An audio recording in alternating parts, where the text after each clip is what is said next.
Pas një periudhe, pezullimi rinis me ritme zbatimi i projektit në lagjet periferike të Vlorës në zonën e ishfushës së aviacionit, aty ku po punohet për zbatimin e projektit Dua të luaj.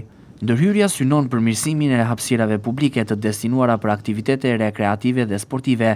Projekti financohet nga Fondi Shqiptar i Zhvillimit dhe përfituese është Bashkia e Vlorës. Dua të luaj është projekti që do të përmirësojë cilësinë e jetës, por dhe të krijojë kushte optimale për edukimin e brezit të ri dhe bashkëveprimit social në komunitet. Sikundër po ndiqni edhe nga pamjet, është duke u punuar me ritme për realizimin e këtij projekti, tepër të rëndësishëm, i cili duket se tashmë ka avancuar edhe më shumë.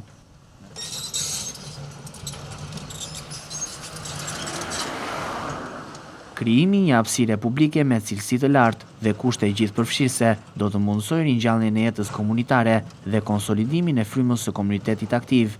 Qëllimi i projektit është të ofrojë një hapësirë stimuluese për fëmijët, ku ndërthuren elementet natyror me facilitete gjithëpërfshirëse dhe do të krijojë kushte të favorshme për bashkëveprim të shëndetshëm në komunitet. Projektimi në hapësirave të propozuara në bazë të kushteve arkitektonike dhe natyrore, me qëllim shfrytëzimin sa më të mirë të hapësirave në vendodhjen e përcaktuar, ndërtimin e këndeve që mundësojnë zhvillim të aftësive motorike dhe konjektive të fëmijëve të moshave të ndryshme dhe që aksesohet nga të gjithë. Ndërmjet këtij projekti, Fondi Shqiptar i Zhvillimit dhe Bashkia e Vlorës synojnë rritjen e mirëqenies së komunitetit dhe dhënien e mundësisë për zhvillim konjektiv dhe motorik të brezave të rinj.